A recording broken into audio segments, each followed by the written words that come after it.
لهذا وما كنا لنهتدي لولا أن هدانا الله اللهم صل على محمد وعلى آل محمد كما صليت على إبراهيم وعلى آل إبراهيم إنك حميد مجيد اللهم بارك على محمد وعلى آل محمد كما باركت على إبراهيم وعلى آل إبراهيم إنك حميد مجيد أما بعد فأعوذ بالله السميع العليم من الشيطان الرجيم بسم الله الرحمن الرحيم قل يا أيها الناس إني رسول الله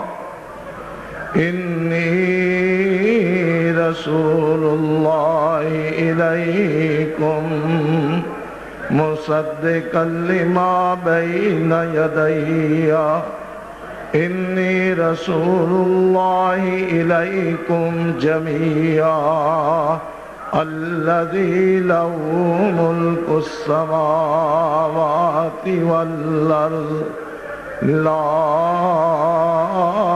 إله إلا هو يحيي ويميت صدق اللہ العظیم۔ واجب الاحترام معزز و محترم سامعین و حاضرین،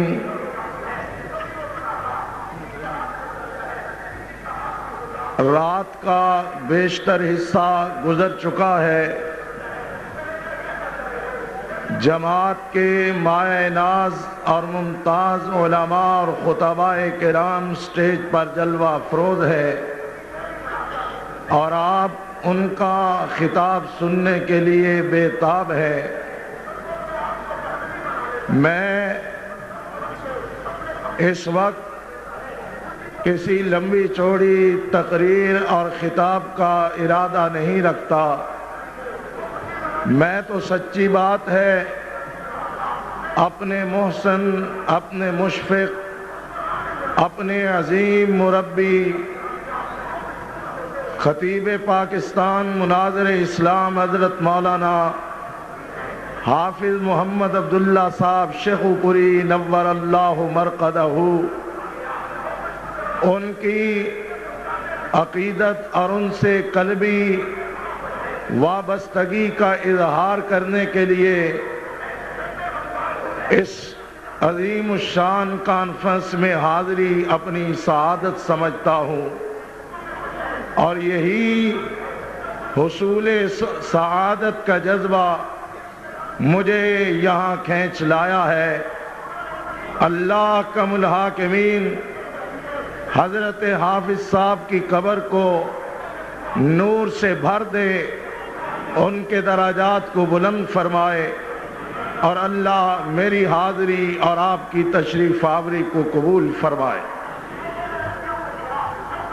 آج 12 ربیع الاول کے حوالے سے ملک بھر میں مختلف گروہوں نے، مختلف جماعتوں نے، مختلف ٹولوں نے، مختلف طبقوں نے اپنے اپنے انداز اور اپنے اپنے اسلوب میں امام الانبیاء کا نام لے کر آپ کی ذات اقدس سے عقیدت و محبت اور عشق و وابستگی کا اظہار کیا۔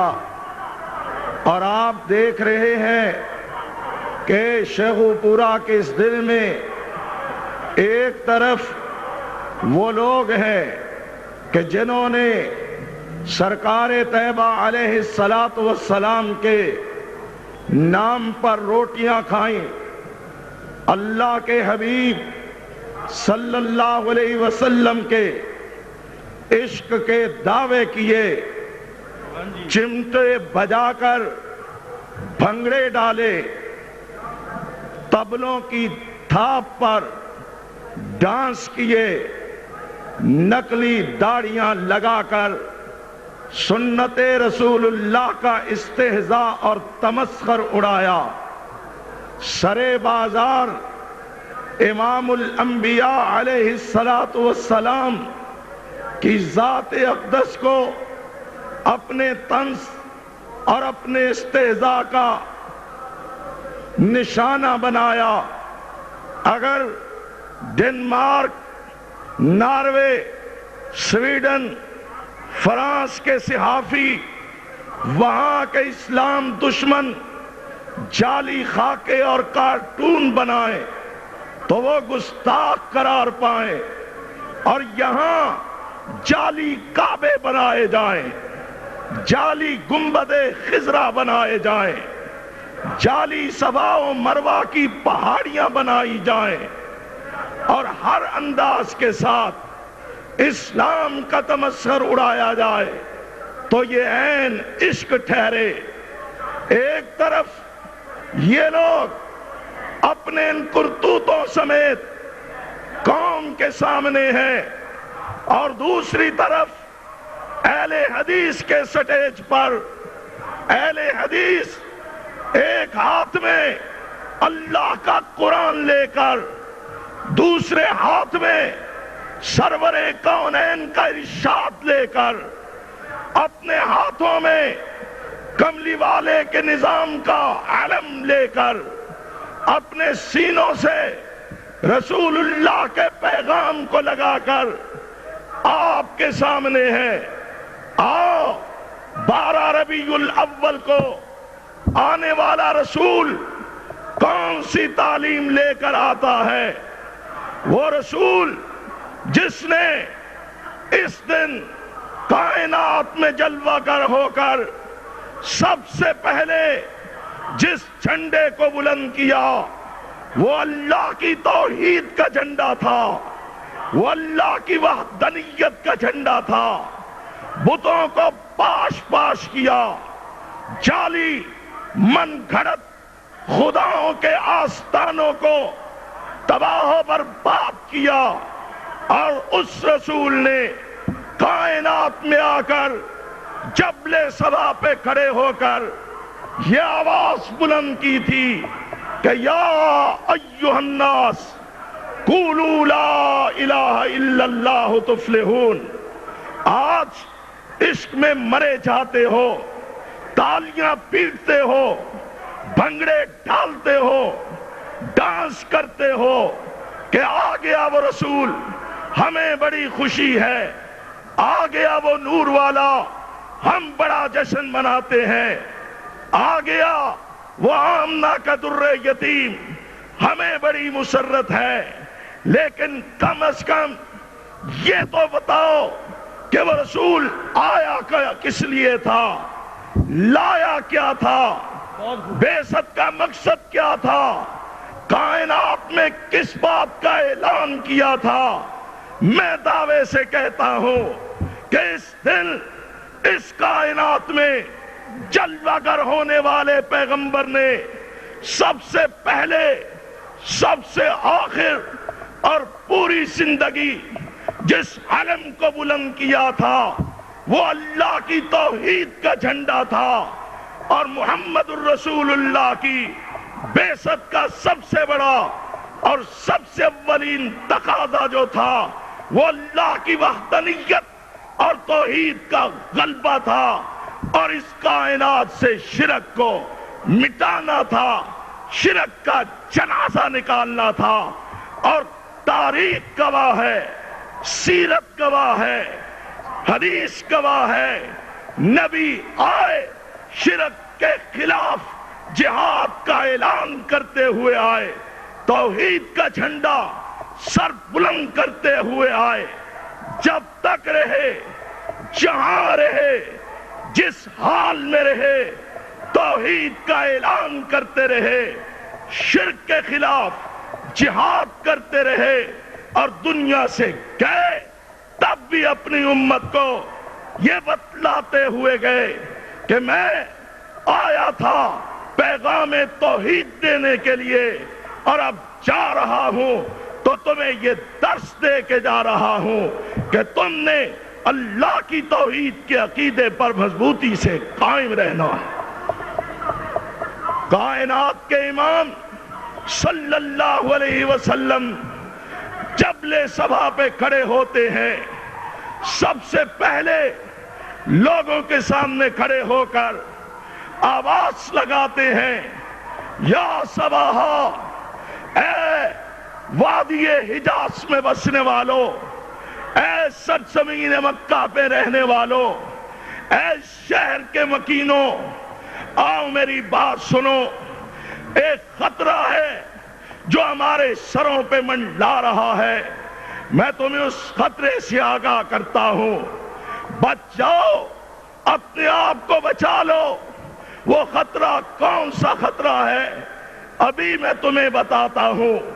لوگ جمع ہوئے، اکٹھے ہوئے، کائنات کے امام لوگوں کے سامنے کھڑے ہوئے، اور اس طرح سینہ تان کر، ہاتھ بلند کر کے فرمایا، حل وجدتمونی صادقا او کذبا، میں محمد الرسول اللہ، عبداللہ کا بیٹا، آمنہ کا در یتیم، عبد المطلب کا پوتا، بنو ہاشم کا ثبوت، بنو عبد مناف کا فرزند، قریشیوں کا رجل رشید تمہارے سامنے کھڑا ہوں۔ پہلے میری ایک بات کا جواب دو، میری ذات کے بارے میں تمہارا کیا خیال ہے؟ میں 40 سال تمہارے درمیان گزار چکا ہوں۔ تم نے دیکھا جب میں پیدا ہوا میرا باپ نہیں تھا، میں یتیم پیدا ہوا، ابھی چھوٹا تھا، ماں بھی داغ مفارقت دے گئی، بے یار و مددگار ہوا، عرش والے نے میرا ہاتھ تھام لیا۔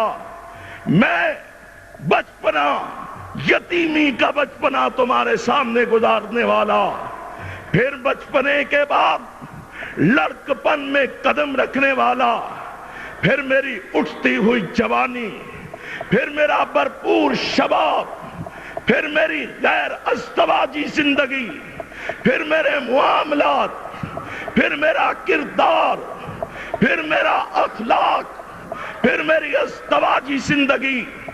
40 سال کی زندگی ایک دو دن کی بات نہیں، ایک دو مہینوں کا قصہ نہیں، قصہ ہے پورے 40 برس کا۔ میں نے 40 سال تمہارے درمیان گزارے ہیں، بتاؤ تم نے مجھے کیسا پایا ہے؟ میں اعلان کر کے کہنا چاہتا ہوں، اہل حدیثو، یہ تمہارا امام اعظم، یہ تیرے اور میرے پیر و مرشد تھے، جنہوں نے اتنی پاک زندگی گزاری، جنہوں نے اتنی بے داغ زندگی گزاری کہ اپنوں اور بیگانوں کے سامنے، اخیار اور اغیار کے سامنے، دوستوں اور دشمنوں کے سامنے، عزیزوں اور شریکوں کے سامنے، آقاؤں اور غلاموں کے سامنے، سرداروں اور وڈیروں کے سامنے، دانشوروں کے سامنے، سب کے سامنے کھڑے ہو کر اپنی ذات کو پیش کیا، حل وجدتمونی صادقا او کذبا، بتاؤ تم نے مجھے 40 سال کی عمر میں کیسا پایا ہے۔ یہ ہے وہ زندگی جس زندگی کو عرش والا خدا بھی دیکھتا ہے، تو کائنات کا رب بھی اپنے محبوب کو دیکھ کر کہتا ہے، آپ کی زندگی کو دیکھ کر کہتا ہے، لعمرک لعمرک لعمرک، اے میرے محبوب تیری عمر اتنی پاک ہے، تیری زندگی اتنی پاک ہے، تیری حیاتی اتنی مقدس ہے کہ میں کائنات کا رب تیری پاک عمر کی قسم کھاتا ہوں۔ تو اس قابل ہے کہ تیری عمر کی قسم کھائی جائے؟ میں تیری عمر کی قسم کھاتا ہوں، اللہ اس کی زندگی کی قسم کھائے۔ اتنی پاک زندگی والا، اتنی مقدس زندگی والا رسول کھڑا ہے اور کہتا ہے بتاؤ کوئی نقص، کوئی خامی، کوئی عیب، کوئی بدعادی، کوئی خیانت، کوئی جھوٹ، کسی قسم کا کوئی الزام اگر میرے سفید دامن پہ ہے تو آؤ بتاؤ، میں تمہارے سامنے کھڑا ہوں، لیکن یوں نہیں جانے دوں گا، جواب لوں گا، جواب لوں گا۔ بتاؤ تم جواب دو، تم نے مجھے کیسا پایا ہے؟ دوستو، یہ سیرت کا تابناک پہلو ہے۔ اللہ نے ہمیں بے داغ زندگی کا حامل رسول عطا فرمایا ہے، اور اس رسول کی تعلیم بھی یہی ہے کہ تم بھی کردار، اخلاق، معاملات، لین دین کے اعتبار سے اتنے پاک باز بن جاؤ کہ کوئی اسلام کا دشمن تمہیں دیکھ کر تمہارے کردار کی وجہ سے اللہ کے سچے دین پر انگلی نہ اٹھا سکے۔ یہ سبق ہے، یہ درس ہے۔ بہرحال فرمایا میں تمہارے سامنے کھڑا ہوں، بتاؤ تم مجھے کیسا سمجھتے ہو؟ اپنے اور بیگانے بڑے غور و فکر کے بعد جواب دیتے ہیں، ما جربناک الا صدقا، اے محمد صلی اللہ علیہ وسلم، ہم تجربے کی بنیاد پر کہتے ہیں، ہم نے چانچا ہے، ہم نے پرکھا ہے، ہم نے آزمایا ہے، ہم نے تجھے سوائے راستی اور صداقت کے کسی اور بات پر نہیں پایا۔ تیری زندگی پاک ہے، تیری زندگی بے عیب ہے، تیری زندگی لا ریب ہے۔ فرمایا اچھا اتنا اعتماد ہے تو آؤ میں تمہیں ایک ایسی بات بتاتا ہوں جس بات کو تم نے غور سے سننا ہے، اور میں آج اپنے آپ کو تمہارے سامنے پیش کر کے سب سے پہلا جو پیغام تم میں عرش کے رب کا پہنچاتا ہوں وہ یہ ہے، یا ایھا الناس قولوا لا الہ الا اللہ۔ میں جانتا ہوں تم لات کے پوجنے والے ہو، تم منات کے پوجنے والے ہو، تم عزا کے پوجنے والے ہو، تم حبل کے پوجنے والے ہو، تم ود سوا کے پوجنے والے ہو۔ میں جانتا ہوں تم یعود یعوق اور نصر کے پجاری ہو۔ میں جانتا ہوں تم نے بیت اللہ میں 360 بت رکھے ہوئے ہیں، ان کی پوجا کرتے ہو، لیکن آج محمد سب سے پہلا اعلان یہ کرتا ہے، سب سے پہلی دعوت یہ دیتا ہے، آؤ آؤ دیکھو آ گیا ہے، اور نور والا بھی آ گیا، شان والا بھی آ گیا، آمنہ کا در یتیم بھی آیا، لیکن دیکھو تو صحیح کیا لایا۔ کیا فرماتے ہیں؟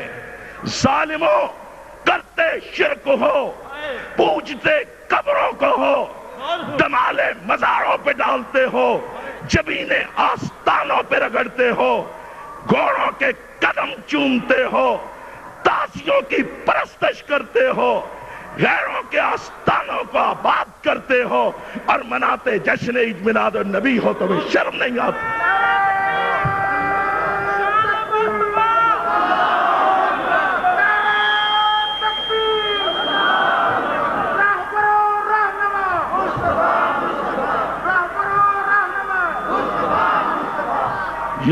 مصطفیٰ کا نام لینا چھوڑ دو یا رسول اللہ کی دعوت توحید کو اپناؤ۔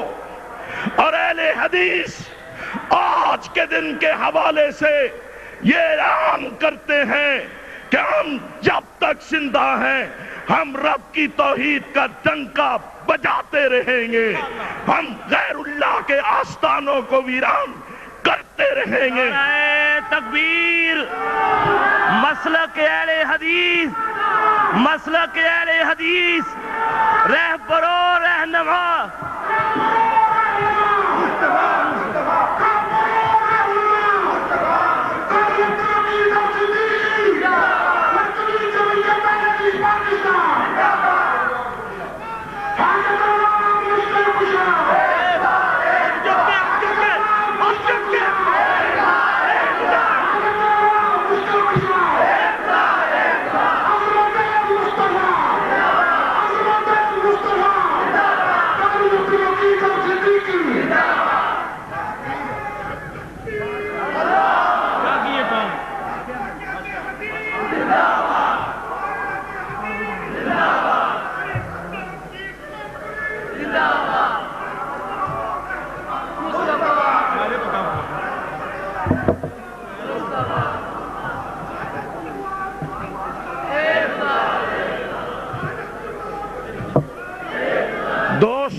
ہم یہ اعلان حق، یہ آقا کے حق کرتے رہیں گے۔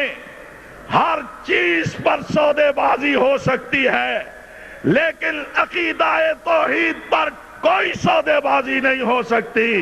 عقیدہ توحید کے لیے ہم اپنی جانوں کو قربان کر سکتے ہیں، ہم اپنی اولادوں کو قربان کر سکتے ہیں۔ اور یارو، ہمارا خون نبی مکرم کے خون سے تو زیادہ مقدس نہیں ہے۔ وہ خون جو سرزمین طائف میں بہایا گیا، کملی والے طائف کے میدانوں میں جاتے ہیں، طائف کی پہاڑیوں کو عبور کرتے ہیں، سرزمین طائف میں قدم رکھتے ہیں، قولوا لا الہ الا اللہ کا ڈنکا بجاتے ہیں، پتھر برس رہے ہیں، گالیاں دی جا رہی ہیں، مجنون کہا جا رہا ہے، مجذوب کہا جا رہا ہے، پاگل کہا جا رہا ہے، دیوانہ کہا جا رہا ہے، لیکن کملی والے فرماتے ہیں سب کچھ گوارا ہے لیکن لا الہ الا اللہ کا اعلان ترک کرنا یہ محمد کو گوارا نہیں ہے۔ زید ابن حارثہ فرماتے ہیں، زید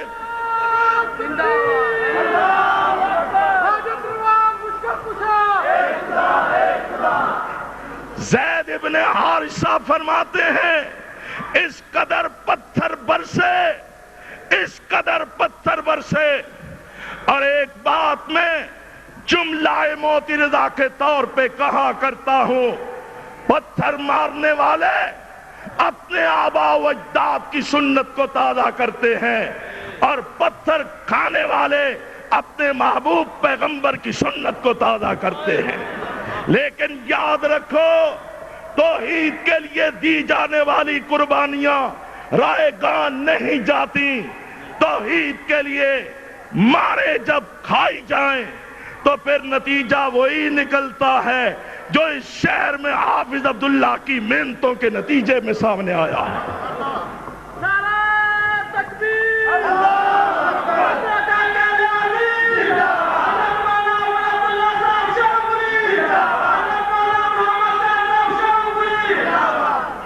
انہوں نے توحید سنائی تھی، ڈنکے کی چوٹ سنائی تھی، ڈنکے کی چوٹ سنائی تھی، اور آج آپ دیکھ رہے ہیں ایک طرف وہ چوک ہے، ایک طرف یہ چوک ہے، سواد ادھر رہ گیا، اعظم ادھر آ گیا۔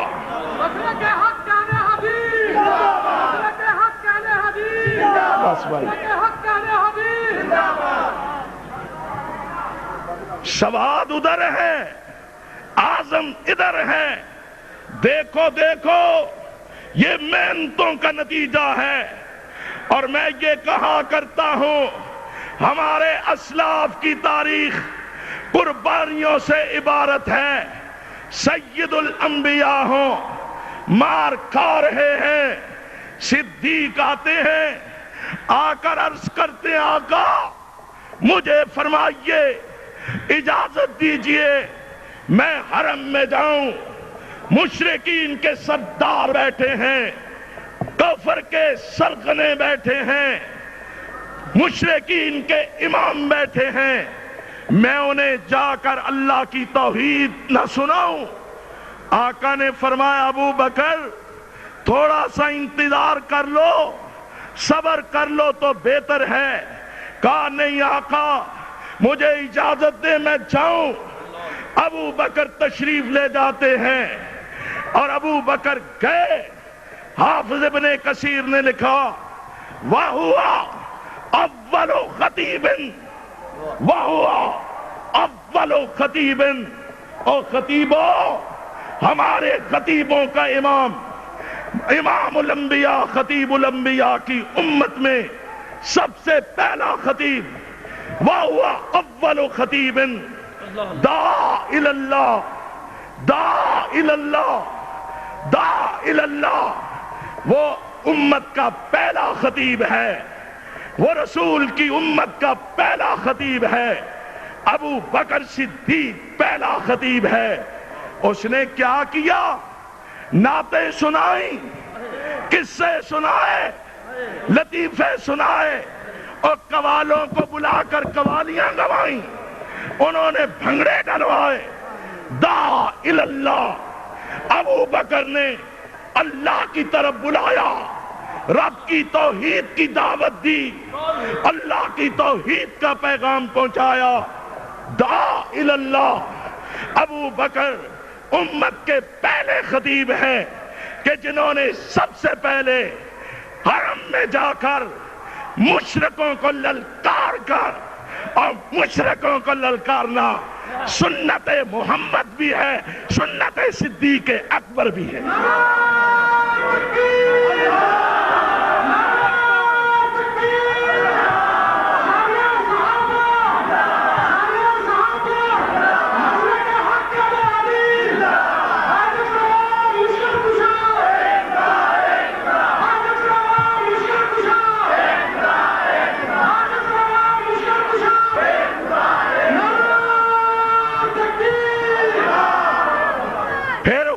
یہ کہ جب صدیق اکبر نے دعا الی اللہ، اللہ کی توحید کی طرف بلایا، مشرک اٹھ کھڑے ہوئے.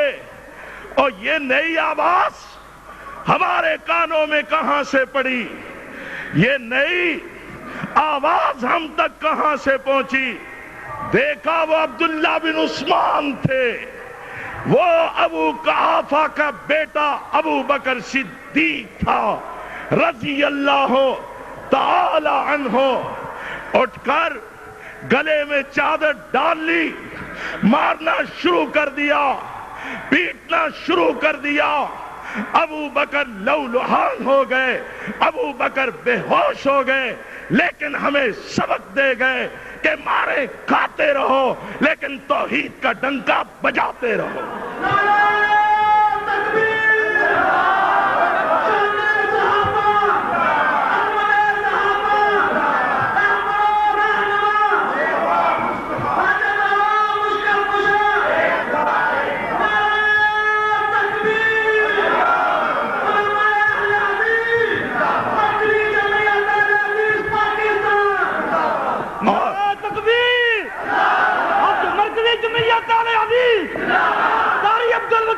صدیقی، صدیقی، صدیقی، شرک و بدعت مردہ آباد.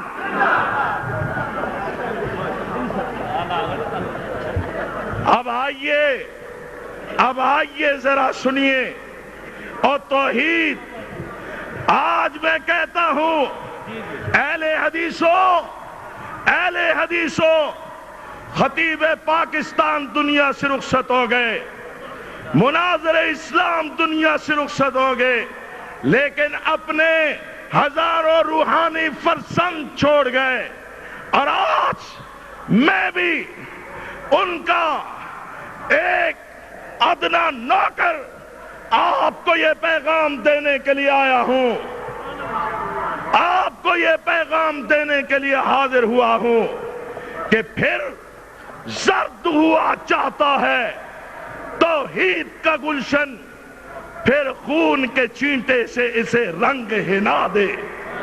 اور یہ شہیدوں کا خون یہ رائے گاہ نہیں جاتا۔ اور میں کس کس کی بات کروں؟ میں آپ کی آنکھوں دیکھی شخصیات کا، کہ آپ کو پتا ہے اسی چوک میں، اسی سٹیج پر ایک شیر آیا کرتا تھا، ایک مرد جری آیا کرتا تھا، ایک قوم کا رہنما آیا کرتا تھا، اور وہ ہمارا قائد جسے دنیا شہید ملت علامہ احسان الہی ظہیر کے نام سے یاد کرتی ہے۔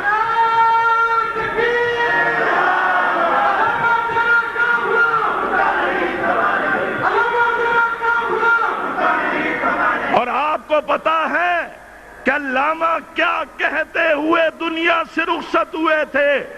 آخری لفظ کیا تھے؟ کافر ہے تو شمشیر پہ کرتا ہے بھروسہ، کافر ہے تو شمشیر پہ کرتا ہے بھروسہ، اور مومن ہے تو بے تیغ بھی لڑتا ہے سپاہی۔ اور ہمیں اپنی تاریخ پہ ناز ہے۔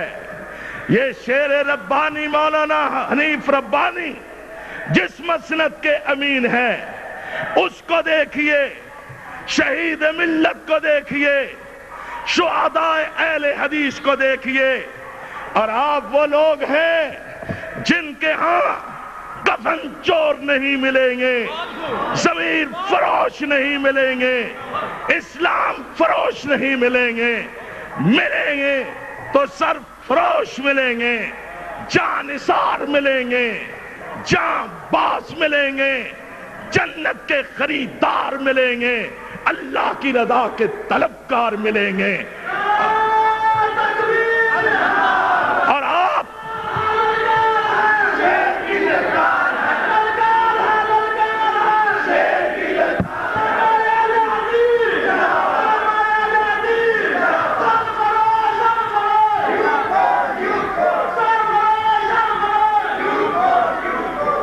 اور آپ وہ لوگ ہیں جن کے پاس وہ تابندہ تاریخ ہے، وہ پائندہ اور درخشاں تاریخ ہے کہ آپ کہہ سکتے ہیں کہ ہری ہے شاخ تمنا، ہری ہے شاخ تمنا، ابھی جلی تو نہیں، دبی ہے آگ جگر کی مگر بجھی تو نہیں، دبی ہے آگ جگر کی مگر بجھی تو نہیں۔ اور ایک طرف وہ بھی ہیں جو تاریخ ختم نبوت میں مسجد وزیر خان سے مردوں کی چارپائی پہ لیٹ گئے اور کہا مجھے باہر لے جاؤ، اور لوگ یہ سمجھیں یہ زندہ نہیں، یہ کسی مردے کا جنازہ ہے۔ ایک وہ ہیں جو جیتے جی مر گئے، اور ایک وہ ہیں جو گردنیں کٹا کے حیات جاودانی پا گئے۔ آؤ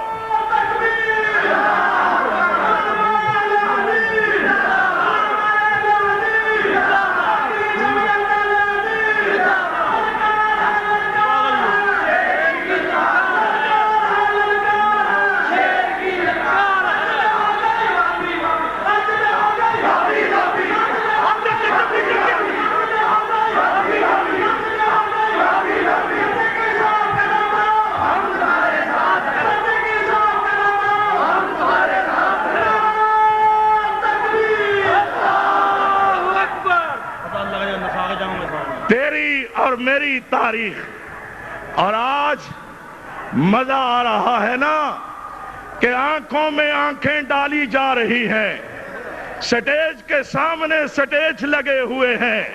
آ تو اپنی تاریخ لے کے آ، اور آ صدیقی اپنی تاریخ لے کے کھڑا ہے۔ اللہ دکھا صحیح اور مردوں پہ بھروسہ کرنے والوں، جیتے جی مر جانے والوں، تم کس سے بات کرتے ہو؟ کس کے سامنے اسٹیج لگاتے ہو؟ احمد بن حنبل کے بیٹوں کے سامنے، ابن تیمیہ کے پیروکاروں کے سامنے، شاہ شہید کے مسلک کے وارثوں کے سامنے، یا علامہ یزدانی کے روحانی بیٹوں کے سامنے، یا حافظ عبداللہ اور مولانا محمد حسین ان کے فرزندوں کے سامنے، آؤ لاؤ، میری تاریخ یہ ہے، ہری ہے شاخ تمنا، اور میری تاریخ تو وہ ہے جس سے آج بھی جنت البقیع کی مٹی کی خوشبو آ رہی ہے۔ میری تاریخ تو وہ ہے جو آج بھی جنت البقیع سے اپنی صداقت کی صدائیں بلند کر رہی ہے۔ ہری ہے شاخ تمنا، ابھی جلی تو نہیں، ہری ہے شاخ تمنا، ابھی جلی تو نہیں، دبی ہے آگ جگر کی مگر بجھی تو نہیں، اور جفا کی تیغ سے گردن وفا شعاروں کی، جفا کی تیغ سے گردن وفا شعاروں کی، کٹی ہے برسر میدان مگر جھکی تو نہیں۔ ان گردن کٹانے والوں نے گردن کٹوائی اقتدار کے لیے نہیں، نوٹ کے لیے نہیں، ووٹ کے لیے نہیں، حکمرانی کے لیے نہیں، سلطانی کے لیے نہیں، اور اسلام آباد کے لیے نہیں، بلکہ اسلام کے لیے اور رب رحمان کی توحید کے لیے۔ اور میرا تیرا خون کوئی بلال کے خون سے زیادہ قیمتی تو نہیں ہے۔ جس بلال کو آگ کے بستر پہ لٹایا جاتا ہے، خون اور چربی جسم سے پگھلتی ہے، آگ کے انگاروں پہ گرتی ہے، دھواں اٹھتا ہے، لیکن بلال کی زبان سے نعرہ بلند ہوتا ہے، احد احد احد، اللہ ایک ہی ہے، او ایک ہی ہے، ایک ہی ہے۔ کہا اچھا بلال اب بھی اللہ ایک ہے، گلے میں رسیاں ڈالی جاتی ہیں، گھسیٹا جاتا ہے، پتھر مارے جاتے ہیں، سینے پہ چٹانیں رکھی جاتی ہیں، لیکن بلال اللہ کی توحید کے نعرے بلند کر رہا ہے اور درس دے رہا ہے کہ کس طرح اللہ کے ماننے والے جانیں تو قربان کر سکتے ہیں، لیکن اپنے عقیدے پر کمپرومائز نہیں کر سکتے، اپنے عقیدے پر سودے بازی نہیں کر سکتے۔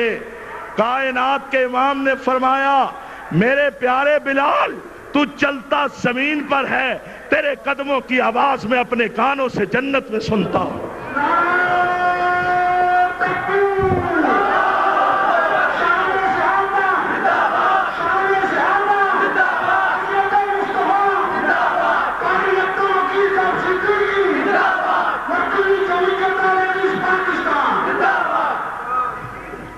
بڑی مہربانی، میں آپ کے جذبات کا بڑا احترام کرتا ہوں، لیکن مجھے اب بات سمیٹنے دے۔ جزاک اللہ، اللہ آپ کے جذبوں کو اور توانائی عطا فرمائے، اللہ تعالیٰ آپ کو اور زیادہ اپنے دین سے محبت اور عقیدت نصیب فرمائے۔ یہی جوان ہیں جو ہمارا اور ہماری ملت کا اثاثہ ہے، اللہ ان جوانوں کی جوانیوں میں برکتیں فرمائے، اللہ ان کو اپنے توحید کا علمبردار بنائے۔ بہرحال میں عرض یہ کر رہا تھا کہ کائنات کے امام کی بعثت کا اولین اور بڑا مقصد عقیدہ توحید کا اعلان تھا اور شرک کے خلاف اعلان جہاد تھا۔ مکہ ہو، حرم ہو، گھر ہو، مسجد ہو، سفر ہو، حضر ہو، مازار عکاظ ہو، سرزمین طائف ہو، میدان بدر ہو، میدان احد ہو، میدان حنین ہو، مقام خندق ہو، جہاں جہاں دیکھتے جائیں میرے محمد الرسول اللہ شرک کی جڑوں کو کاٹتے جا رہے ہیں، توحید کے جھنڈوں کو گاڑتے چلے جا رہے ہیں۔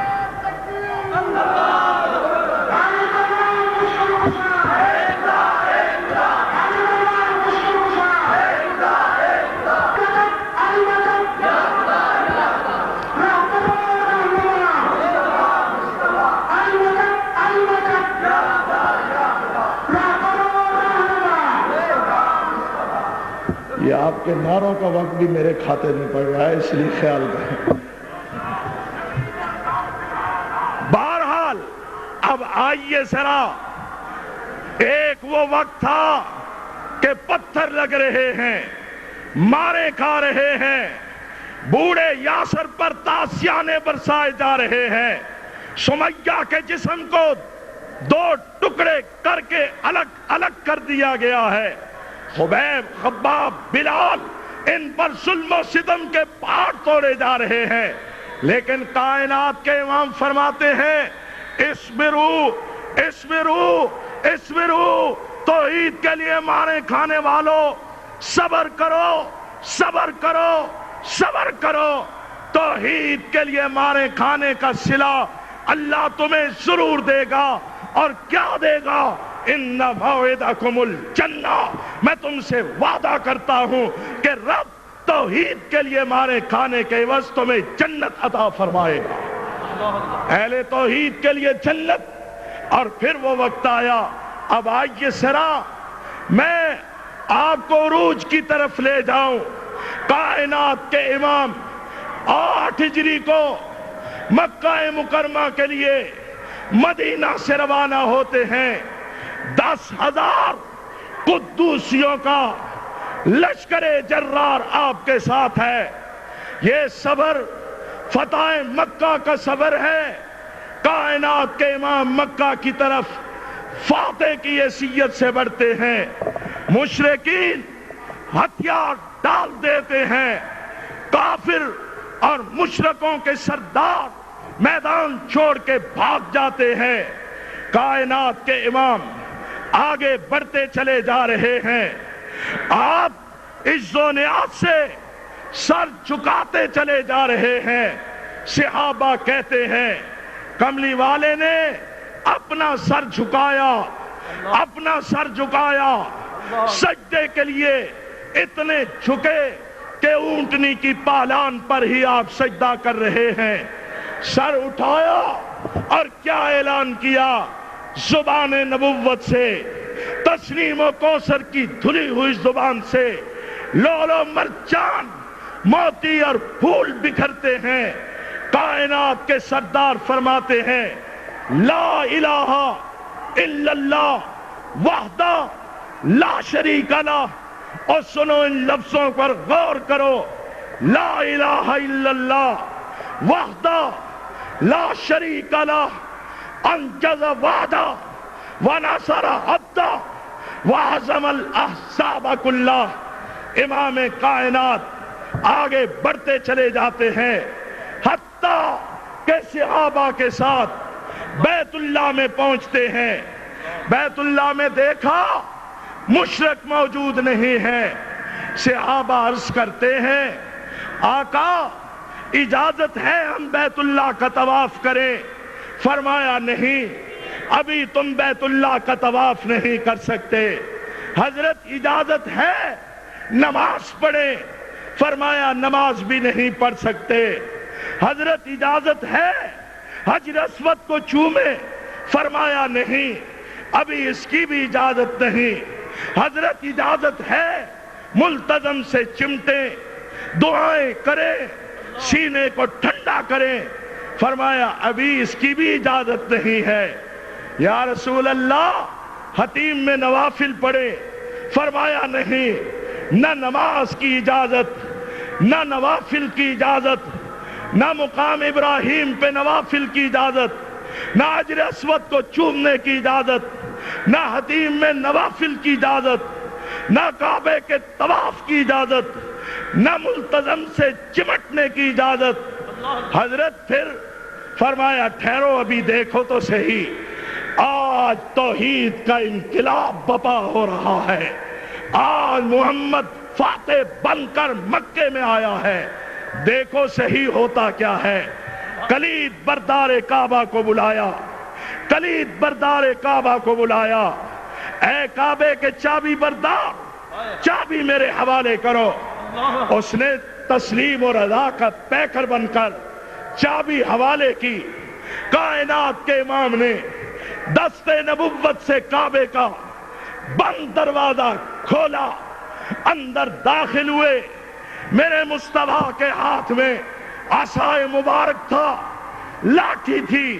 آپ اندر داخل ہوتے ہیں اور ایک بت کو لاٹھی کے ساتھ ضرب لگاتے ہیں. وہ بیچارہ چکنا چور ہو کے نیچے گر پڑتا ہے. ہادی کائنات فرماتے ہیں جاء الحق وزہق الباطل ان الباطل کان زہوقا.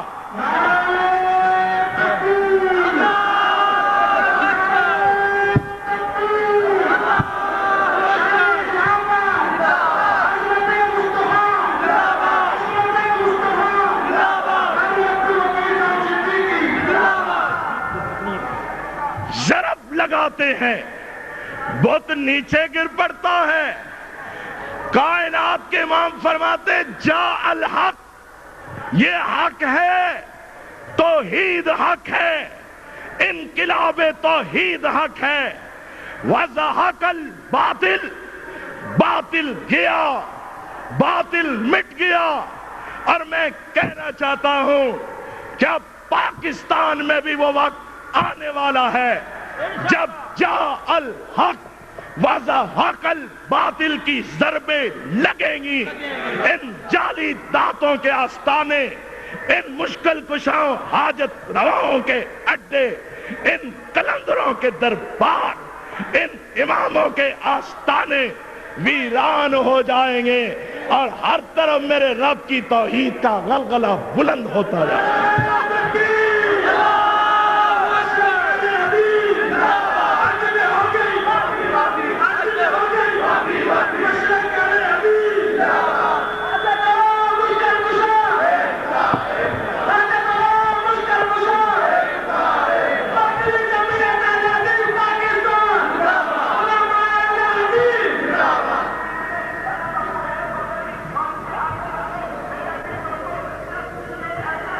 بت ہیں, وہ بت کیا, یہ دیکھیں نا, پڑے ہیں کھڑے ہیں کھڑے ہیں,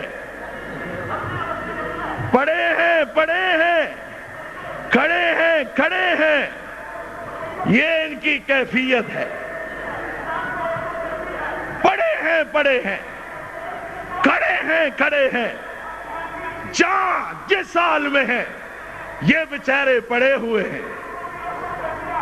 اللہ اللہ, ایک نہیں, دوسرے بت کو, تیسرے بت کو, چوتھے بت کو, بتوں کو توڑتے جاتے ہیں, گراتے جاتے ہیں, پاش کرتے جاتے ہیں. جال حق وزہق الباطل کی صدائیں بلند ہو رہی ہیں. جب دیکھا ہاتھ بھی نہیں پہنچ رہا, یہ عصا بھی نہیں پہنچ رہا, پھر ایک شخصیت کا انتخاب کیا, ایک شخصیت کو بلایا. این علی, میرا علی کہاں ہے؟ علی آگے آئے, فرمایا علی جی آقا ادھر آؤ پیارے, آج میں نے بت توڑے ہیں اور تجھ سے بت توڑوانے ہیں تاکہ دنیا والوں کو پتا چلے کہ علی بھی اللہ کی توحید کا علم بردار تھا.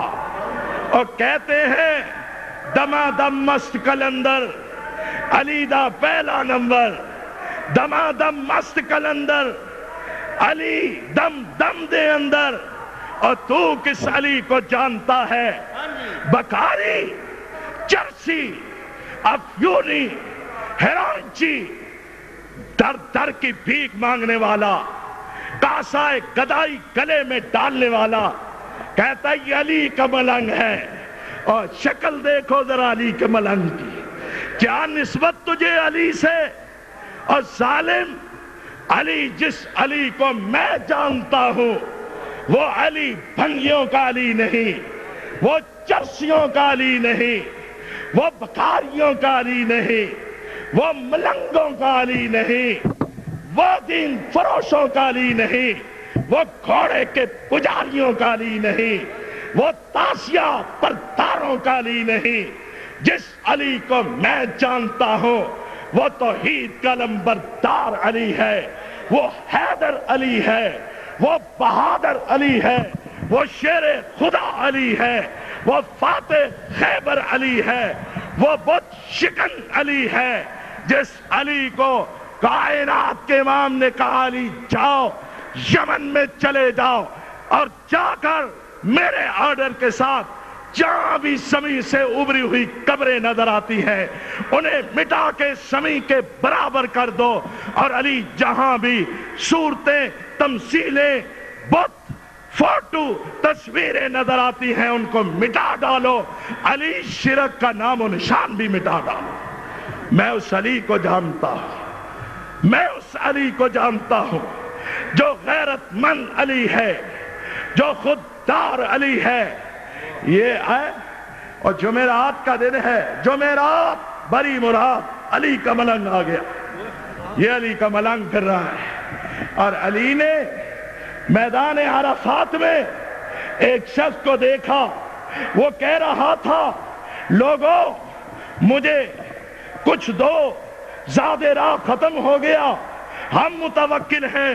حیدر کرار نے کوڑا اٹھایا، فرمایا دل چاہتا ہے مار مار کے تیری چمڑی ادھیڑ دوں، لیکن میدان عرفات ہے، یہاں کا تقدس امر مانے ہے، وگرنہ ظالم عرفات میں ساری کائنات رب کائنات سے مانگ رہی ہے اور تو رب کو چھوڑ کر مخلوق سے مانگ رہا ہے۔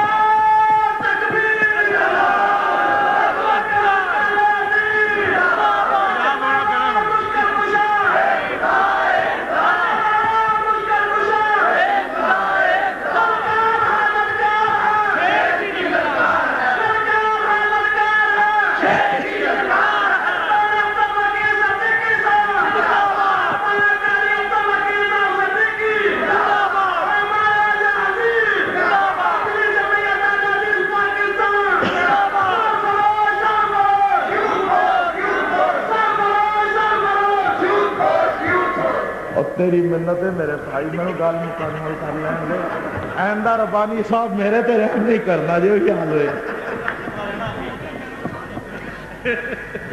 یہ آج آخری موقع ہونا ہے، پھر نہیں ہونا۔ بہرحال آئیے ذرا اب بات بڑی توجہ اور سنجیدگی سے سنیے۔ علی مرتضیٰ سے بھی بتوں کو تڑوایا، کعبے کو بتوں سے پاک کیا، جاء الحق زاق الباطل ان الباطل کان زہوقا۔ میں شیخو پورا کے ریگل چوک میں کھڑے ہو کر سیرت طیبہ کے اس تابناک پہلو کا بھی تذکرہ کر رہا ہوں۔ امام کائنات نے کعبۃ اللہ کو بتوں سے پاک کیا، اور بولو کائنات کے امام نے کعبے کو بتوں سے پاک کیا۔ جب بتوں سے پاک ہو گئے پانی منگوایا، کعبۃ اللہ کو دھلایا، غسل دیا تاکہ اچھی طرح یہ گندگی، نجاست، شرک کی گندگی، میں کہتا ہوں، غور کرتا ہوں، یہ آج قبروں کو کیوں دھوتے ہیں؟ کیوں دھوتے ہیں؟ پانی سے نجاست دور نہیں ہوتی، خوشبو والے عرق گلاب سے بھی دھوتے، لیکن انما المشرکون نجس، مشرک کیا ہے؟ پلید ہے، پلید ہی نہیں، گندگی کا ڈھیر ہے، نجاست اور غلاست کا انبار ہے۔ یہ انسانی مجسمہ غلاظت کا انبار ہے، اور میں کیوں نہ کہوں ام حبیبہ کے والد اپنی بیٹی کے ہاں جاتے ہیں، اور بیٹی محمد رسول اللہ کی بیوی ہے۔ ابو سفیان بستر نبوت پہ بیٹھنے لگے، بیٹی نے کہا ابا خبردار، اس بستر پہ بیٹھنے کی اجازت نہیں دوں گی، ایک طرف ہو جائیے۔ بستر کو لپیٹ کے ایک طرف رکھ دیا، کہا بیٹھے۔ باپ کو رنج ہوا، غم ہوا، دکھ ہوا، شکوہ ہوا، صدمہ ہوا. کہنے لگے بیٹی میں اتنے دور سے آیا ہوں، تیرا باپ ہوں، اتنا بھی لحاظ نہیں کیا، مجھے یہاں نہیں بیٹھنے دیا. بیٹی نے کہا باپ سرور ہیں، لیکن بات یہ ہے یہ پاک نبی کا پاک بستر ہے، اور پاک نبی کے پاک بستر پر میں کسی مشرک پلید کو بیٹھنے کی اجازت نہیں دے سکتا. سمجھے؟ یہ رسول کے گھر کی کیفیت ہے. بتوں سے کعبہ کو پاک کر کے دھویا. اب باہر تشریف لائے، باہر تشریف لا کر آپ نے انقلاب توحید کے جھنڈوں کو گاڑا. فرمایا بلال کہاں ہے؟ بلال میرا غلام، توجہ سے، سیاہ فام حبشی بلال کہاں ہے؟ بلال آگے بڑھے اور بلال کے دل میں ایک عجیب طوفان بپا تھا. ایک تاریخ تھی جو بلال کے دل و دماغ میں گردش کر رہی تھی. سر جھکائے، نم آلود آنکھوں کے ساتھ آگے بڑھے. آقا فرمائیے، فرمایا بلال پتہ ہے کہاں کھڑے ہیں؟ عرض کی آقا یہ مکہ ہے. بلال یاد ہے تیرے ساتھ یہاں کیا بھی تھی؟ آقا ہاں یہ بھی کوئی بھولنے کی باتیں ہیں. میں نام رب لیتا تھا، مجھے آگ کے بستر پہ لٹایا جاتا تھا. میں احد کہتا تھا، میرے سینے پہ بھاری چٹانیں رکھ دی جاتی تھی. میں رب کی وحدانیت کے نغمے آلاپتا تھا، مجھے مکہ کی گلیوں میں گھسیٹا جاتا تھا. آقا مجھے یاد ہے جو میں نام رب لیتا ظلم و ستم کے پار توڑے جاتے. ہادی کائنات نے فرمایا بلال آ پھر اب کعبۃ اللہ کی چھت پہ چڑھ جا، کعبۃ اللہ کی چھت پہ چڑھ جا. دیکھتا ہوں تجھے اب کون روکتا ہے، دیکھتا ہوں اب کون ستم ڈھاتا ہے. بلال دیکھ تیری قربانیاں رنگ لائی ہیں، تیرا خون رائے گاہ نہیں گیا. بلال دیکھ آج اللہ نے ہماری آنکھوں کو، ہمارے سینے کو ٹھنڈا کیا ہے. بلال کعبے کی چھت پہ چڑھ جا اور پوری قوت ایمانی سے آذان بلند کر. آج مکہ کی فضا تیری آذان بلالی سے گونج جائے. بلال آج فتح کے جھنڈے لہرا رہے ہیں، انقلاب توحید بپا ہو چکا ہے. بلال آذان تم نے دینی ہے اور مقام ابراہیم کے مصلی پہ کھڑے ہو کر نماز امام الانبیاء محمد نے پڑھانی صلی اللہ علیہ وآلہ وسلم. یہ میرے مصطفیٰ کا بپا کیا ہوا انقلاب توحید تھا. دوستو یہ ایسا پہلو ہے، دل چاہتا ہے بات ہوتی چلی جائے، لیکن پہلے ہی میں نے اپنے پیارے بھائی کا زیادہ وقت لے لیا. میں یہیں پر اکتفا کرتا ہوں. دعا فرمائیں اللہ اپنی رحمت سے، اپنے فضل سے ہم سب کو عقیدہ توحید کی ترجمانی، عقیدہ توحید کی ترویج کے لیے قبول فرمائے. اور آپ ہمت نہ ہاریں، آگے بڑھتے رہیں. انشاءاللہ شب کو ریزہ ہوگی، شب کو ریزہ ہوگی. آخر جلوہ خورشید سے اور یہ چمن معمور ہوگا نغمہ توحید سے. اور شیخوپورہ کے روشن ضمیر مسلمانوں قوت عشق سے ہر پست کو بالا کر دے اور دہر میں اس میں محمد سے اجالا کر دے. وآخر